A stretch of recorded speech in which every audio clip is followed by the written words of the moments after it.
Namo Buddhaya. Good evening, everyone. Welcome and welcome back to another video. From today's video, let's discuss about how can we deal with anxiety and what to do when our mind becomes anxious, right? We all know that how it is painful when our mind becomes anxious and when we become afraid of the things that will happen in the future, or when the mind creates all these scenarios in our head about the things that will happen in the future, right? So, how can we deal with this state of mind? There are a few things that we can do, right? But most of the time, when we become anxious, what happens is we become panicked and we take decisions that may not be the correct decision to take. Okay, so today I'm going to be sharing with you few things and few advices that I have given and that helped me a lot personally to deal with this anxiety.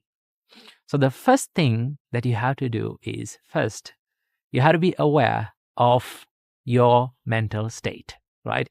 If you're anxious, if you're afraid of something, the first thing is to be aware of it and to accept it, right? Most of the time we pretend to be not to be anxious.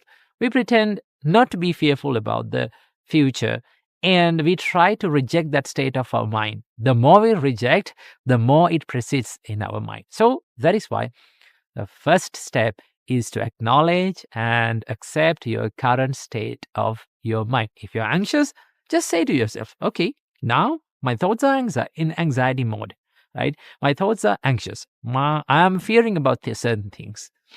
Acceptance will help you to catch the thought and to be more aware of it. And also, when you accept it, it creates less pain, right? Acceptance is the first step of healing. So the first step is to accept your current mental state. And the second step is, this is amazing. Once you understand the current state of your mind, what you have to do, the biggest advice that I have given about anxiety is do one thing at a time, right? Take one action at a time, right?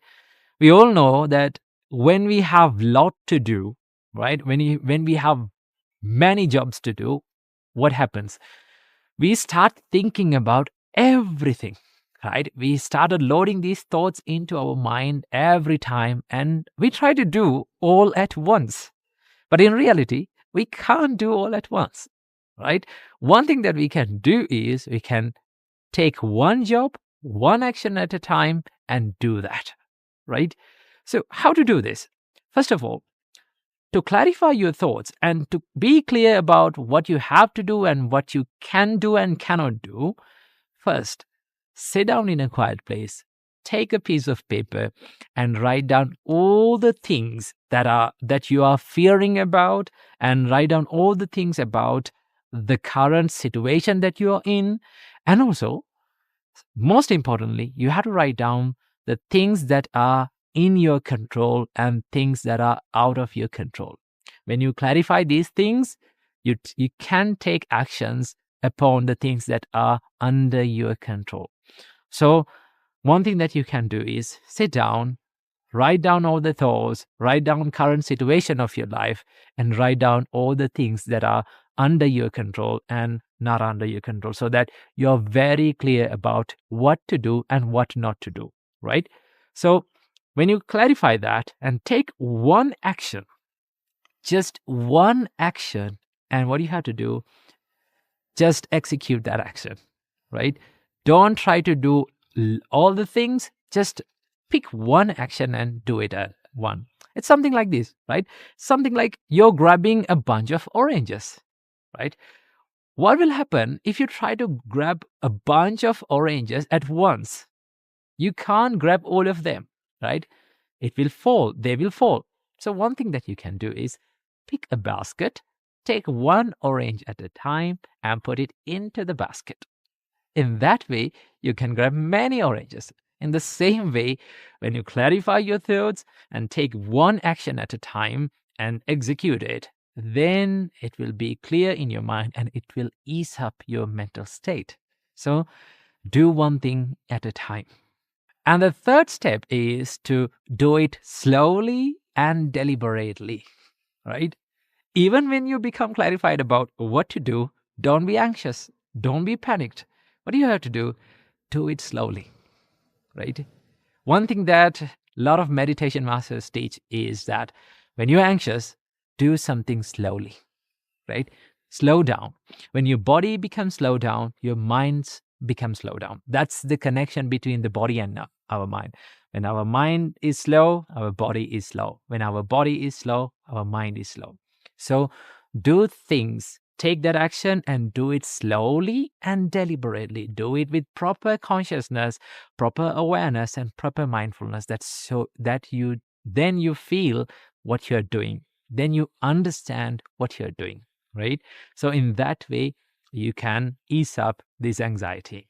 And the last thing that you have to do is do it completely, right? Complete the action. When we are anxious about certain things, what we do, we don't complete that action, right? We just hang over that problem or that task, and we don't complete it, right?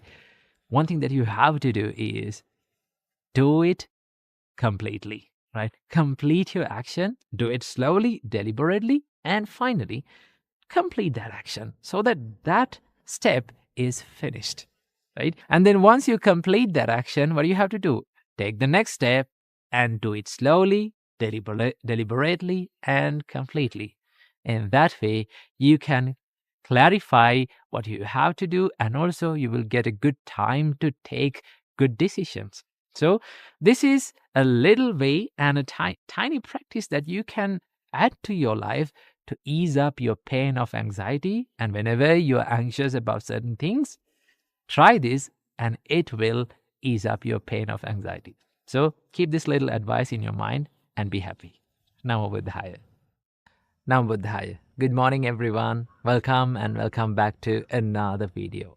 From today's video, let's discuss about the problem of feeling worthless, right?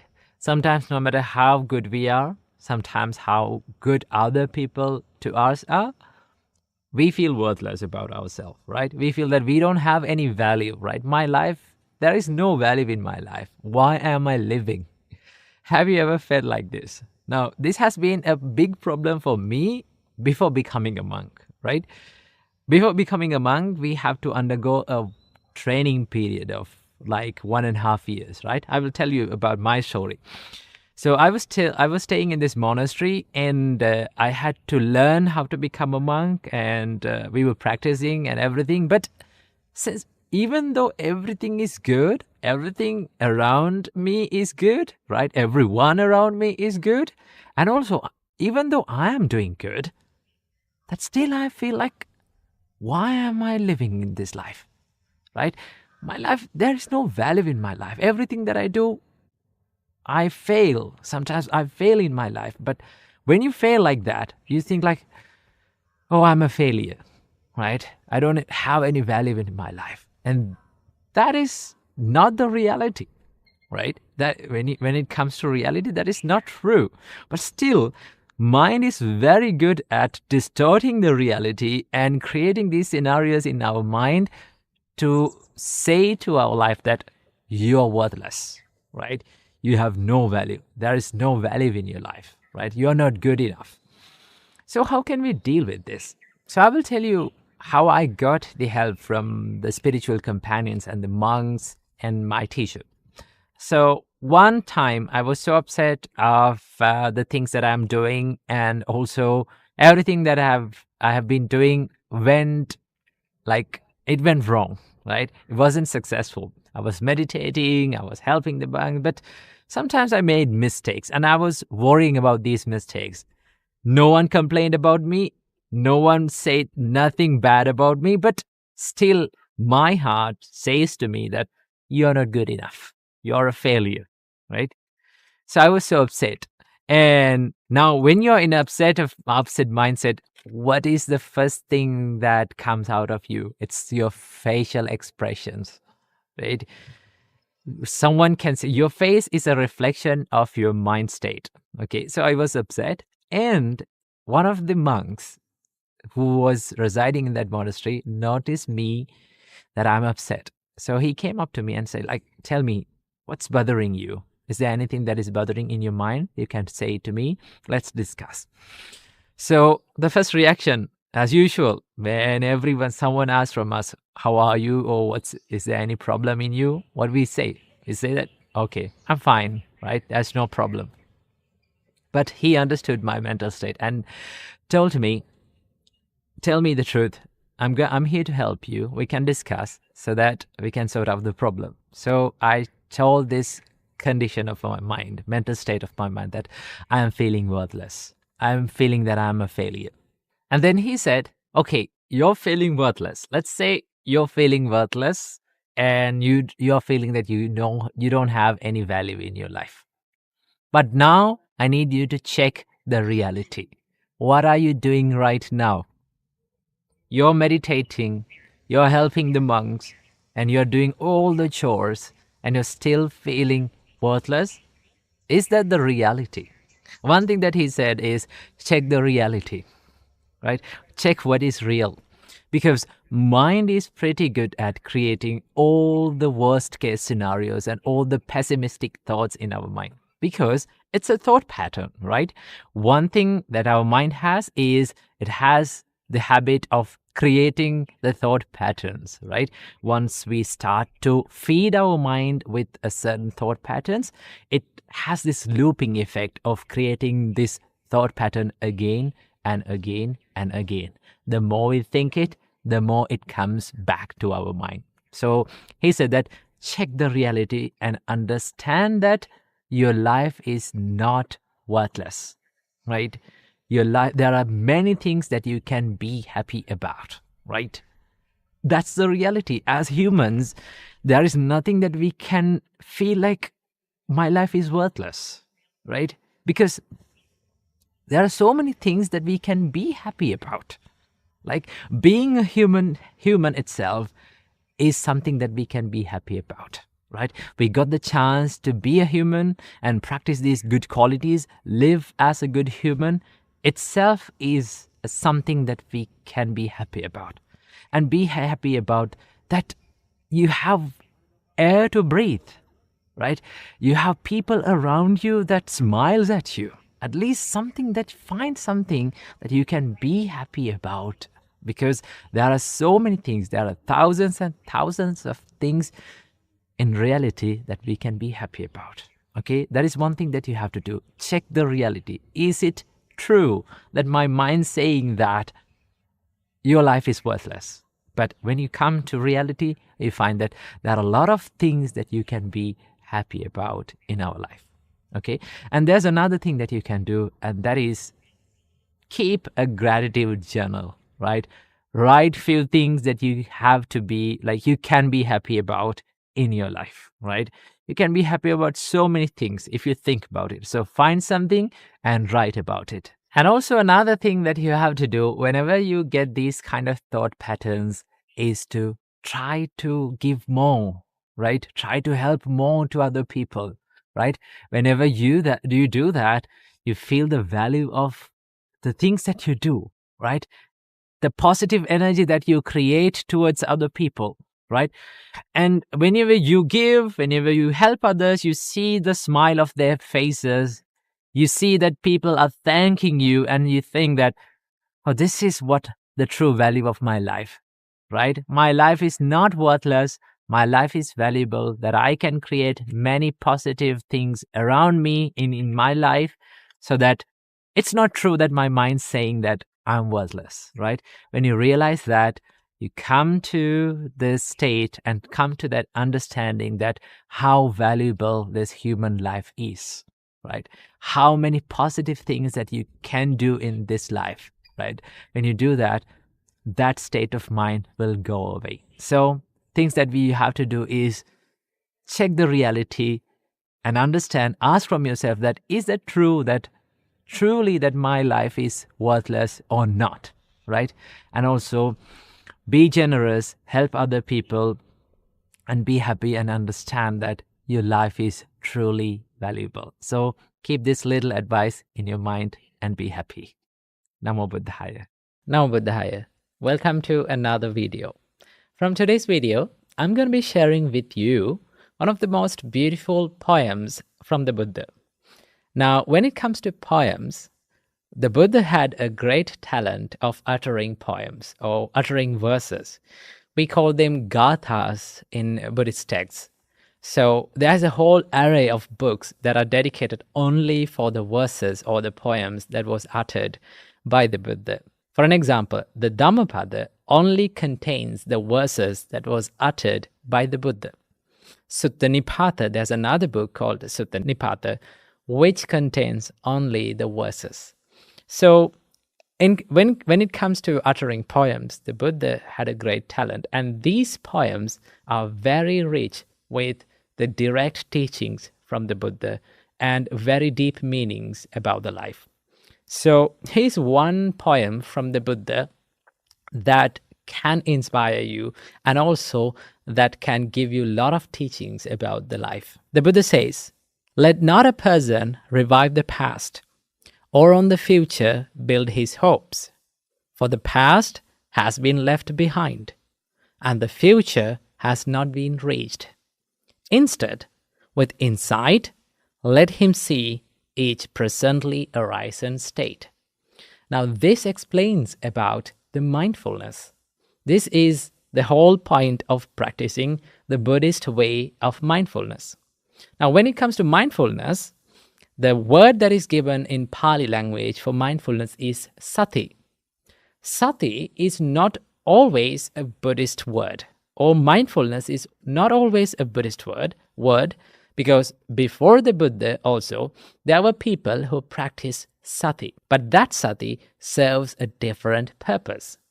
Now, if you ask from a normal person who practices the mindfulness or who practices the mindfulness meditations, why do you practice mindfulness? You can answer like, okay, mindfulness helps me to relieve from the stress, right? It makes the things easier. And also it helps me to watch my anger and to control it. Now, it is true that all these purposes are served by the mindfulness, right? All these things are served by the mindfulness to control your anger, to control your emotions, to be more mindful, and also to relieve the stress from your life. It serves that purpose. But in Buddhist practice, the mindfulness serves a purpose that is beyond from these purposes. Okay, the Buddha says, "Instead, with insight, let him see each presently arisen state." Now, this is the whole point of practicing the Buddhist way of mindfulness, which we call sammasati. It is to see the change. It is to see the impermanence nature of life. In the first, the Buddha says, "Let not a person revive the past." That means, if you understand what is past, the past is gone. It is over now, right? So the Buddha says, do not run back into the past. Or on the future, build his hopes, right? Do not build hopes for the future. Why? The Buddha says, "For the past has been left behind." Now, what is past is over now. It doesn't exist, right? And also, and the future has not been reached. Still, the future hasn't reached. So instead, what we have to do is, with insight, let him see each presently arisen state. What we have to do is to contemplate, to focus our mind, to focus our awareness on this present state of mind. We only live in this present moment, right? We don't live in past. We don't live in future. We can't live in past or we can't live in future. We only have the only moment that we own in this life is this moment that is fleeting. So what Buddha says is to be more mindful about the experiences that happens in this present moment. Because if you think about the past, it is just an illusion of your mind, right? For an example, we can think about the experiences that happened in the past. We can regenerate that experience in our mind. But that experience is something that happens when we think about the past. that experience is something that happens in right now, but it is disguised as past. We think it is past. Who thinks it is past? We think it, right?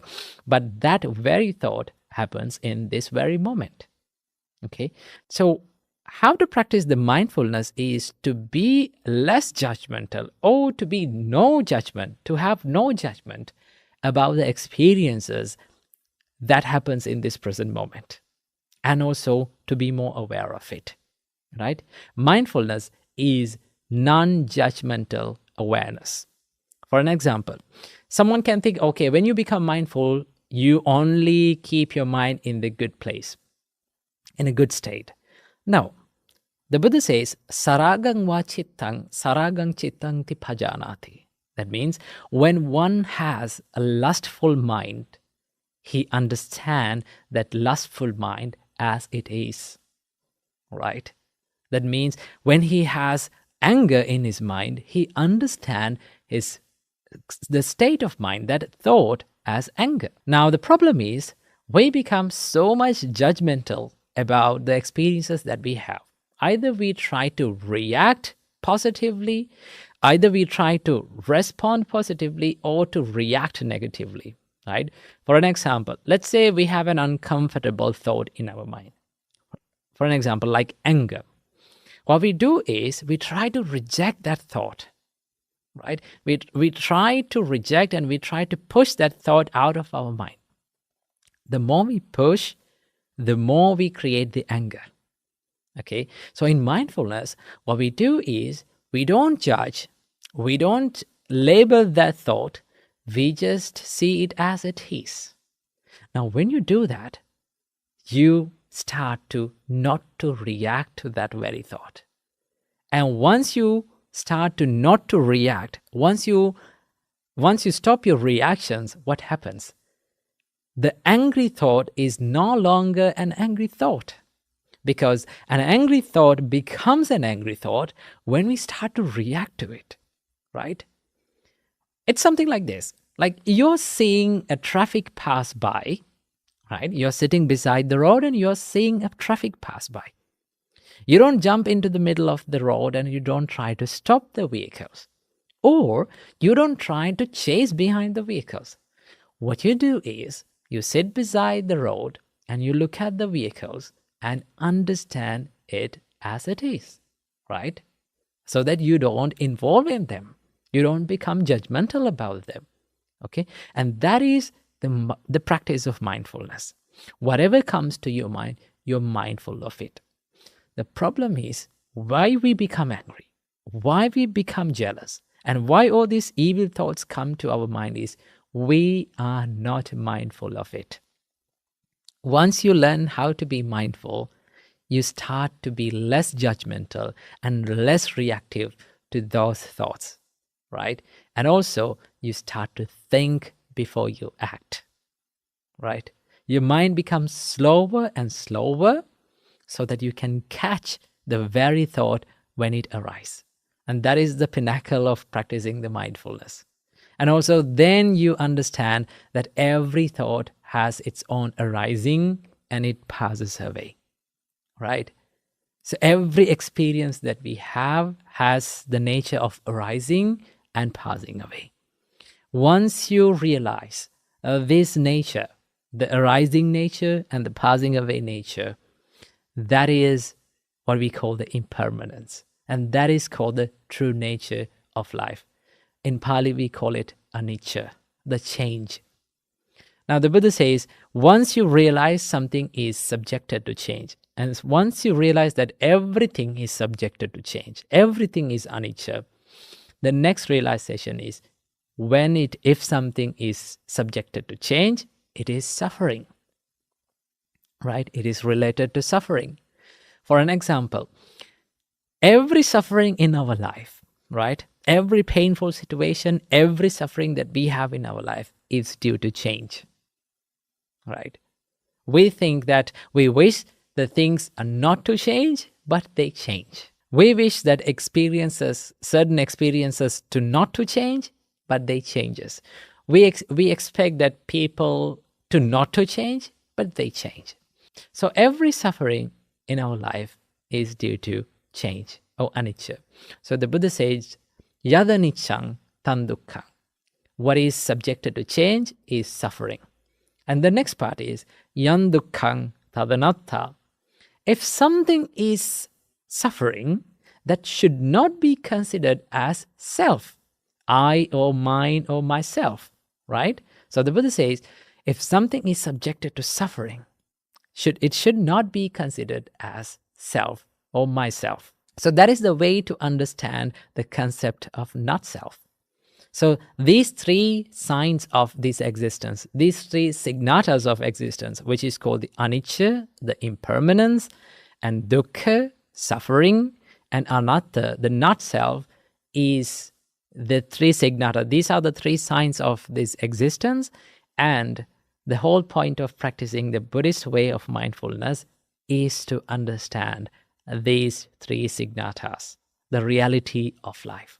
So that is why the Buddha says, when you practice mindfulness, when you contemplate and when you focus your mind to this present moment, when it is arising, you know it. When it passes away, you know it. You are mindful of it. And that is the way to understand the true nature of our life. And the next part of this verse is so beautiful. It is so inspiring. The Buddha says, today the effort must be made. Tomorrow death may come. Who knows? No bargain with mortality. That is one beautiful word. No bargain with mortality. Understand that we all are mortal people. We all are subjected to death, and we all are dying. And there is no bargain with it. When that incident comes to our life, we have to get ready to go. So that when you understand this, the living moment, this present moment, is so valuable for you to practice this Dharma, for you to practice this spirituality, right? Once you understand that you are subjected to death, you value the value of life. And in the next part, the Buddha says, can keep him and his hordes away, but one who dwells thus ardently, relentlessly, by day and night, it is he, the peaceful sage has said, who has had a single excellent night. Once you understand the true nature of the existence, and once you are not running back to the past, and once you learn how to not to expect the future, and once you learn how to be in this present moment, and to understand the true nature of life, you can live an excellent night, or an excellent day, or an excellent life. So this is what Buddha meant from this beautiful poem. So the whole point of practicing the mindfulness in Buddhist practice is to understand the impermanence of life. So I think this little poem will help you to understand more about the Buddha's way of practicing mindfulness. So I have mentioned all the links and all the things that you need to read about this sutra and this poem in the descriptions below. So go check it out them, and also try to practice this mindfulness in your life. Try to add it to your daily life and enjoy a peaceful and a happier life. Namo Buddhaya. Namo Buddhaya. Welcome to today's video. Today, I want to share with you how can we deal with accusations in life. Now, there are two types of accusations. The first one is the true accusation, and the second one is the false accusation. Now, no matter how good we are, no matter how better in life we are, mistakes can happen and people can accuse us. So how can we deal with this? Now, in Buddhism, it teaches you when you have been accused in any kind of way, whether it is a true accusation, whether it is a false accusation, you have to establish two qualities in your mind. Okay? What are these two qualities? In Buddhism, it teaches you have to establish the truthfulness in your mind. Okay? You have to be truthful. The second one is you have to be kind at that time. You have to establish the love and kindness at that time. Now, why should we practice and why should we establish these two qualities? most of the time, when we have been falsely accused, okay, we have been falsely accused, one of the things that we lose is our kindness and our patience. We become panicked and we try to prove ourselves that we are not wrong, we are right, and we use anger and we use that rudeness to prove ourselves that we are right. But when you become so much panicked, and whenever you use your anger and hate to prove yourself right, it's very unproductive and it becomes very unsuccessful in proving that, because most of the time people will never listen to you when you're angry, and people will never listen to you when they are angry as well. So that is why in Buddhism it teaches you, first thing, that one of the best things that you can do is to be kind and to be patient when you are being accused. And the second quality is to establish your mind in truthfulness. Now, what do you mean by that? Let's say you've been accused for a mistake that you have done. Okay. Sometimes we don't like to accept that we have done a mistake. Okay. So at that time we lie and we say like, no, we didn't do that. I didn't do that. But in Buddhism, it teaches you, if you have done a mistake, just accept it and make it correct. Try to correct yourself. Okay. And if you have not done it, you have to clearly say, and patiently with kindness and compassion, you have to clearly say that I didn't do it. Okay. So in that way, you have to establish the truthfulness in your mind. These are the two qualities that we have to practice and you have to develop when we have been accused in any kind of way. So when we add these wonderful two qualities to your life, you try this and see the difference that you get from the accusations. When you accept the mistake that you have done, you gain the trust of the people around you. Okay, so it is very important to practice these simple two qualities in your life. Practice these things and be happy. Namo Buddhaya. Namo Buddhaya. Welcome to another video. Today, let's talk about war. Now, 2-3 months ago, we have seen a lot of things in this world that is happening, right? We have seen people get killed, people get murdered, nations destroyed. And there are a lot of things has happened, and it is happening even for today. So in this video, I'm not going to talk about who is wrong, okay? Because so many people are trying to justify each other and say that they are wrong and we are not wrong, okay? But they will never come to one conclusion, who is wrong, and they will never find it. Today, let's talk about why it is wrong. So what Buddha said about war. One thing that Buddha said about war, listen to this carefully. This is very wise. The Buddha said, Jayang verang pasavati, dukkhang seti parajayo, upasanto sukhang seti, hitva jaya parajayo. The victory gives rise to hate, and the defeated dwells in pain. Once you give up both victory and defeat, then you will be happy forever. That is what Buddha said. Now, what does it mean? When you try to win over someone, when you try to find that victory, it gives rise to hate. The defeated person will hate you. Okay? And the defeated person will dwell in pain forever. Okay? So when you try to win over someone, when you try to win over a nation, what will happen? It gives rise to the hate. People will start to hate you. And also, you create the pain in this world. So what Buddha says is, give up both defeat and victory and focus on yourself. Focus on winning on yourself. Once you focus on yourself, you try to win your ego. Win over your ego. You try to destroy your ego. The Buddha said this, more than fighting 1,000 battles, okay, more than doing 1,000 battles and winning 1,000 countries, the best thing that you can do is to win yourself, conquer yourself, and defeat your ego and that unwholesome things in your mind. When you focus into yourself and when you try to win yourself, you will never harm anyone and it will never give rise to hate. Okay? So in this world, people try to solve the problems through hate, through wars, through hurt and through pain.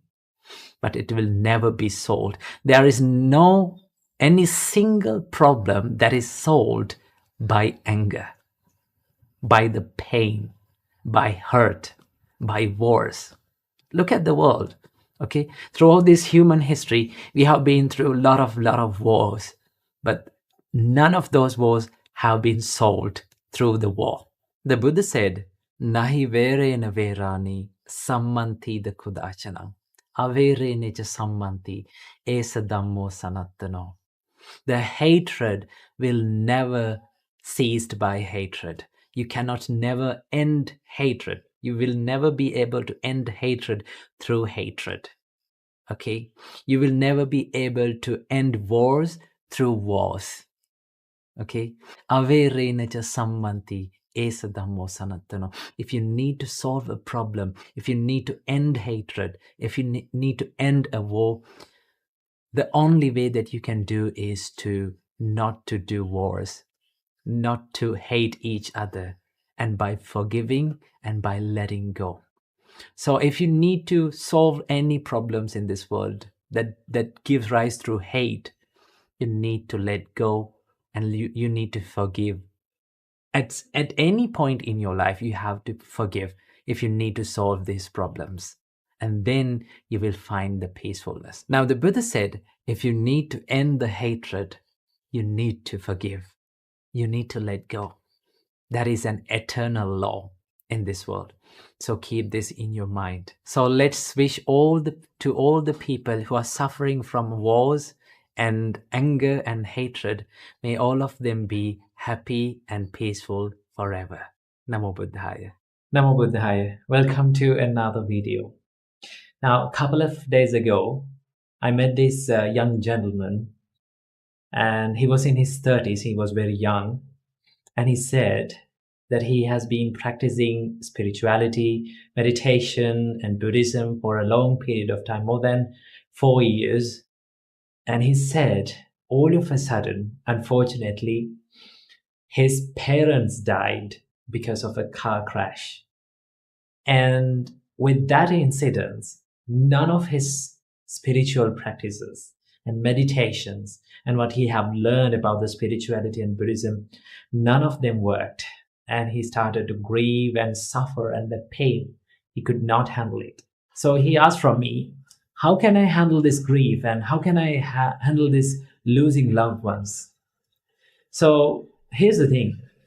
It is very difficult. I know it is very difficult to handle this situation, because losing loved ones is one of the most difficult things and most difficult pains that we have to go through in all of our lives. Okay, the Buddha said that this is one of the truths in our life. We all have to face, no matter where we are born, no matter who we are, we all have to go through this situation. Either we are going to lose our loved ones, or they are going to lose us.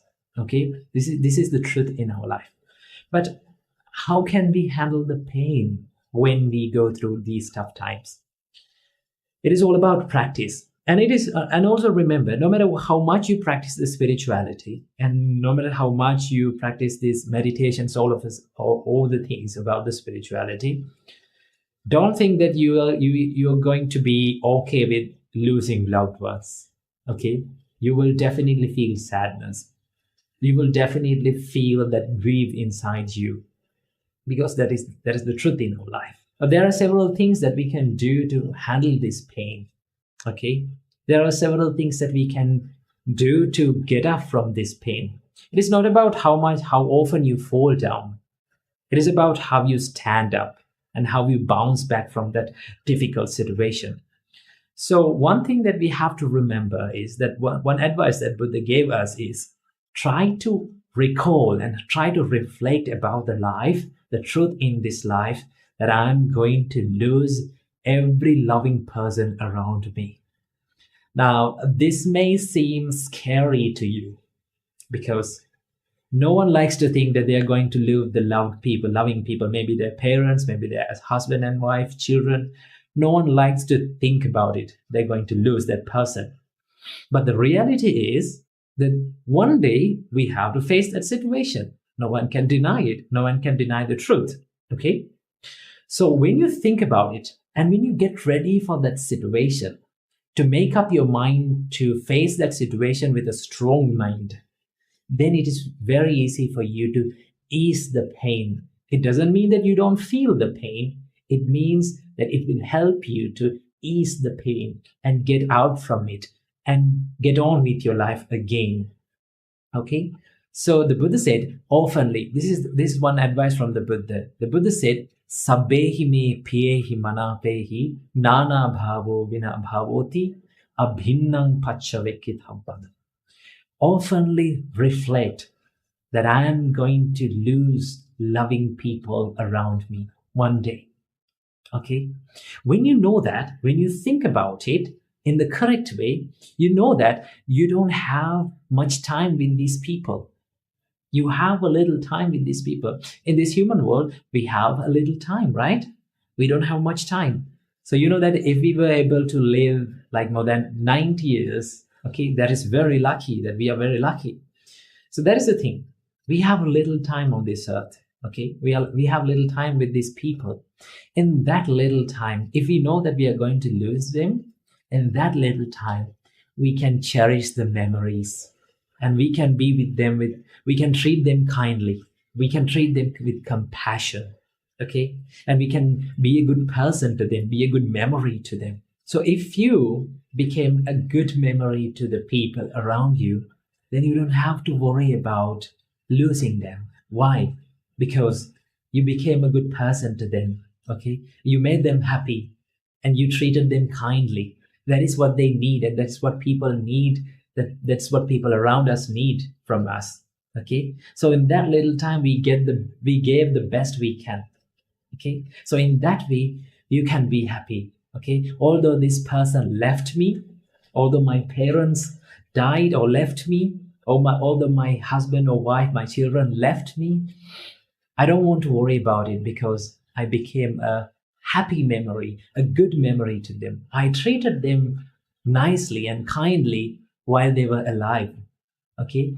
By thinking that, you can be happy. But you get the chance to think about it only when you think about that. You're going to lose them one day. Okay? So thinking about losing loved ones is not that negative. Okay? If you think it in a correct way. So if you have gotten ready for that, then you think like, oh, this is what I have expected, and I was expecting this. Okay? So in that way, remember, one day we all have to go through this situation. If we can make up our mind to be a good person and to be a good memory to them, then that is the best thing that you can do. And also remember one thing, okay? There are people, loving people around you, and they became the source of happiness of yourself. And when they die, don't make them the source of your pain. Okay? If they see you that you're wailing and you're crying and you're lamenting and you're worrying about their death, they will not be happy. And also remember, the people who lived around you became the source of your happiness. So after their death, do not make them the source of your pain and agony. So keep them in your mind. So treat people nicely and kindly while they are alive, and then you can be happy with your life. Namo Buddhaya. When life hits you hard, and when you are in that dark place, sometimes we make excuses saying that this is my destiny, this is my fate, and this is my bad luck, and this is my karma. Well, what if I told you not everything that happens in your life is your bad luck? It is not always according to your destiny or fate. There are certain things that we can do to change our destiny and fate. Okay, so let's discuss about it in this video. Now, some of you have been asked in the comment section that is everything that happens in life is predetermined or due to karma? Okay, so I'm going to give you the answer for this question. Before giving the answer to this question, let's look at how Buddha taught about this perspective. The Buddha says those who hold on to the idea of everything that happens, every experience that happens in our life is predetermined, whether it is good, bad, or neutral, that every feeling, every experience in life is predetermined or is due to bad karma or karma that is in the past. That perspective, that weave leads to inactivity, or that weave make that person a lazy person. So the Buddha says, just because this is your bad luck or destiny or karma, you should give up trying. The Buddha never says like that. The Buddha says, always try something to make your life a better one. Okay? The Buddha says there are certain things that can be done to change our destiny. Okay? Now, so many of you believe that destiny cannot be changed. Well, it's wrong.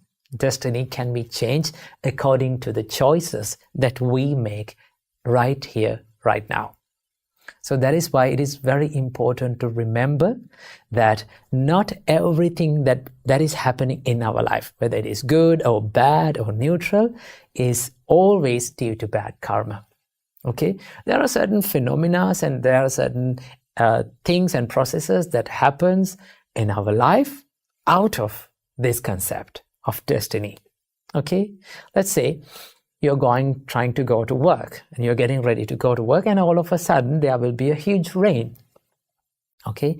Now that rain is due to bad karma? No. That is a phenomena, and that is a process that happens in this environment. Well, rather than complaining about this bad karma, rather than complaining about our destiny, why can't we choose to do something about it? Why can't we try to change the situation? If we can change the situation, then definitely we can do it.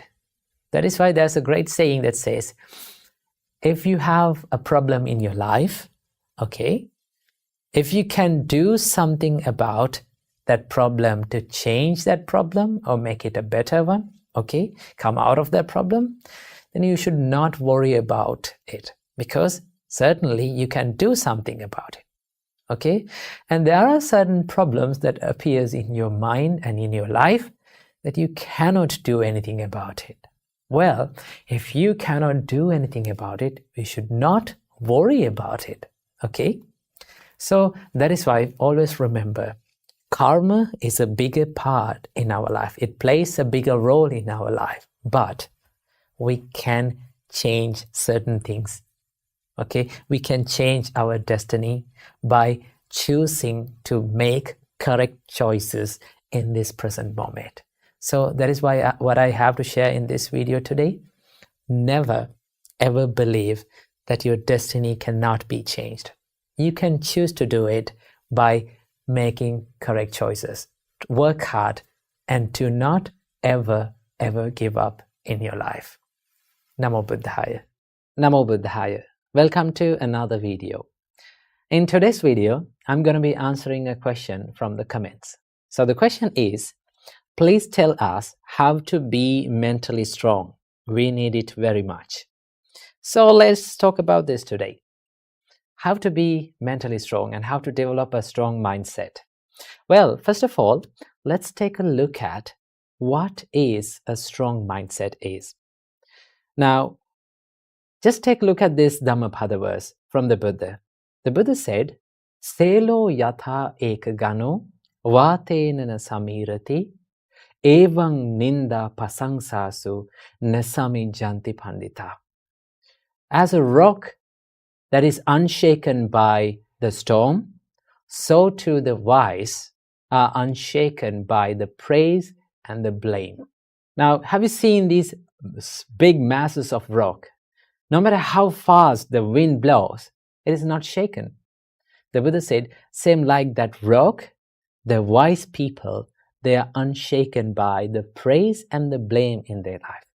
And that is a strong mindset. So in this video, I'm going to be sharing with you a few tips that you can practice to build up a strong mindset.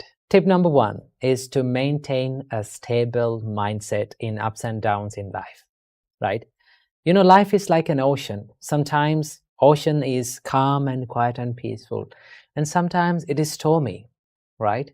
We face ups and downs in life. The Buddha said these are called 8 worldly conditions, attaloka Dhamma.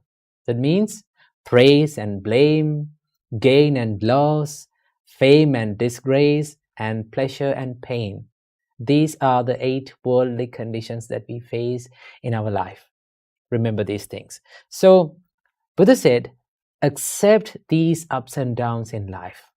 Whenever people criticize you, whenever people blame you, whenever you go through tough times in your life, if you can be mindful about your mind and your emotions and your feelings, and not to chase after these emotions and feelings, then you can be more stable in these situations. You can maintain a good emotional balance in these situations.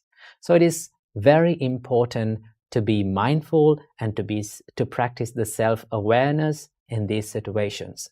And also remember, you will not be able to always get the sweet comments and sweet opinions and sweet experiences in your life. Life will give tough times to you. Life will throw lemons at you. So you have to maintain a stable mindset whenever you go through these situations by practicing the mindfulness and the self-awareness. Remember that. Tip number 2 is to build the resilience inside the mind.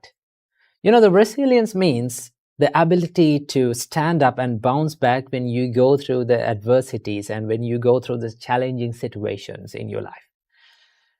To practice this, one thing that you have to know and one thing that you have to understand is that what is in your control and what is not in your control.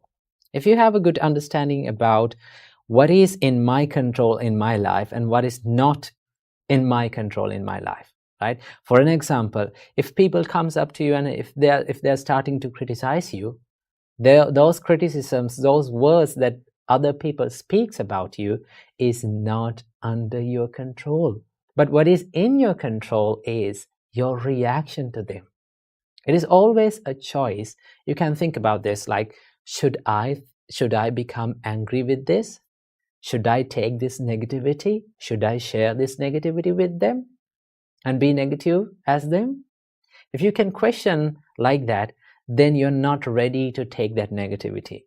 And also remember, having a strong mindset does not mean that you're falling down and you're feeling hurt and you're feeling down.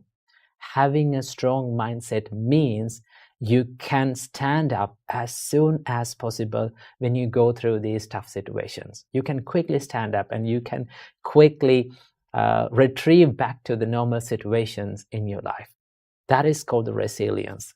So to practice this, you have to have a good understanding about what is in your control in your life and what is not in your control. The experiences happens to you and the things that people say to you, other people's opinions, other people's thoughts about you is not under your control.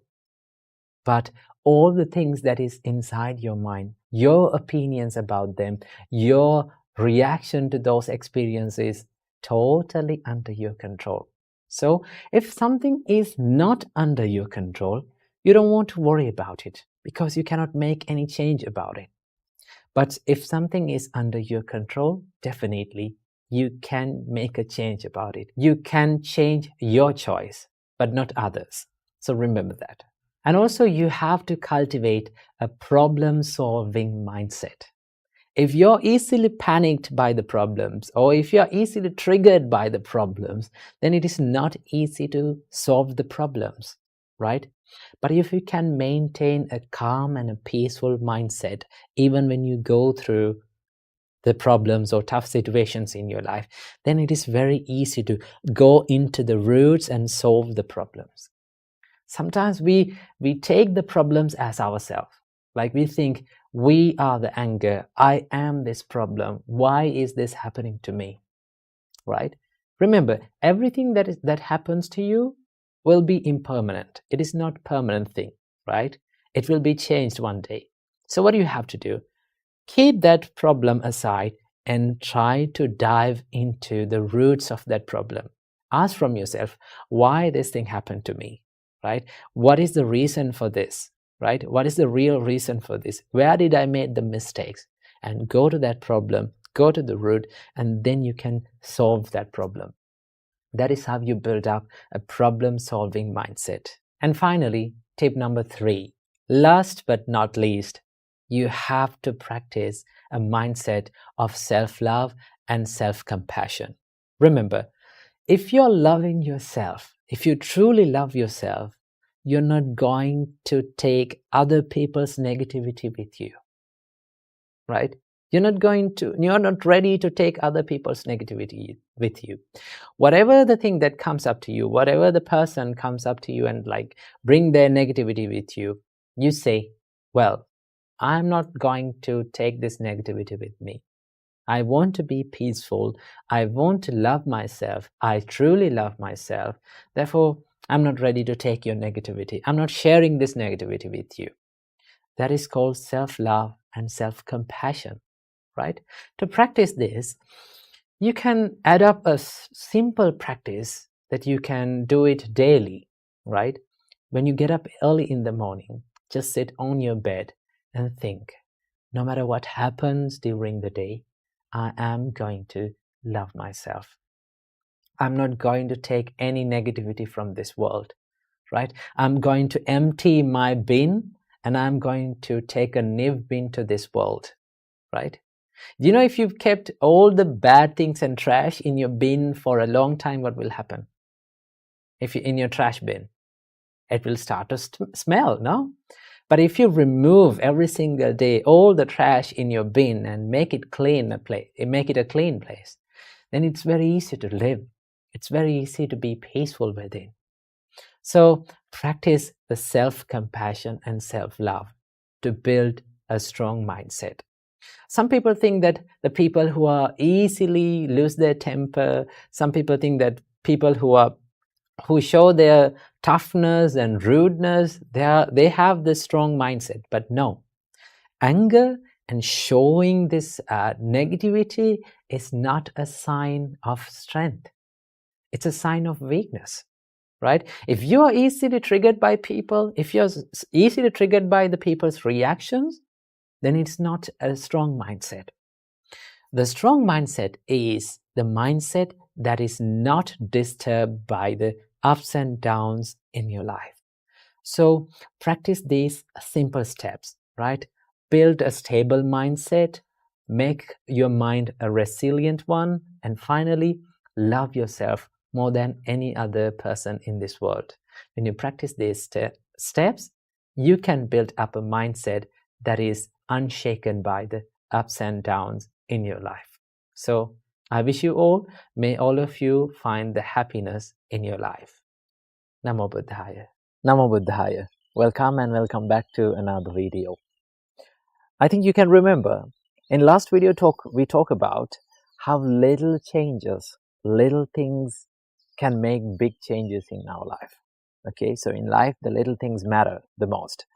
So in this video, I'm gonna be sharing with you 3 simple daily practices that can make a huge impact in all of our lives. So if we practice this, it is guaranteed that it can help you in many ways. Okay, so without a further ado, let's dive into the video. So the first practice is to practice gratitude, right? So most of the time, we are not happy with the life that we have gotten, right? We think my life is terrible, right? This is worthless. I'm not worth living. But when you practice gratitude, the first thing that we can do is to be grateful for our life. Every day, when you wake up in the morning, just close your eyes and think, I am grateful for the life that I have gotten, right? I'm grateful for every experience that the life have given me, that made me strong, that taught me many lessons. So be grateful for your life first.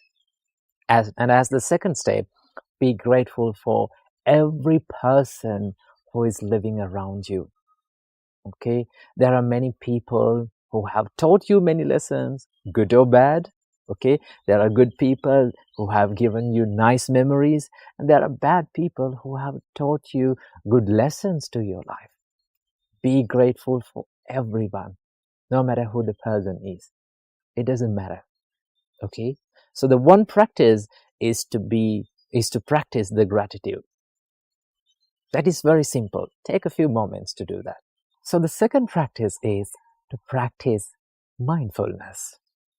During your day, take a few moments, maybe like 5 minutes or 10 minutes, to be mindful about what you are doing. To be mindful, you don't want to sit in one place or like do in a meditation posture. All what you have to do is to be mindful or to focus your mind to what you're doing. Maybe like if you're walking, just know that you're walking. Be mindful about it. Pay your attention to it. Okay? Or sit in a quiet place or sit in a relaxed place. Sit on a chair, maybe sit in the meditation posture, and just focus on the in-breath and the out-breath, how you breathe. Okay? That is one practice that you can practice to be mindful. And the final practice is to have a positive self-talk. Instead of positive self-talk, what we are doing, we talk negatively to ourselves. We think like, oh, I'm worst, right? I don't have any value in this life. Nobody loves me. Nobody takes care of me. The more you do it, it will make you a habit, and it will make your inner personality more negative, to think more negatively. So what we can do is take a little time in the day to have a positive self-talk with yourself. You think you value yourself. Oh, I am worthy of loving, right? I'm worthy of living. My life is great. Okay, I can do many things. I can be more productive than I am. Okay, always believe in yourself. This is one thing that I see in many people and many of our lives, that we can be more productive than now we are. Okay, we can be more productive and more successful than who we are now. Okay, so have a positive self-talk. Then it will make you a big change in the long run. So practice these little simple practices in your day and make your life a better one. Namo Buddhaya.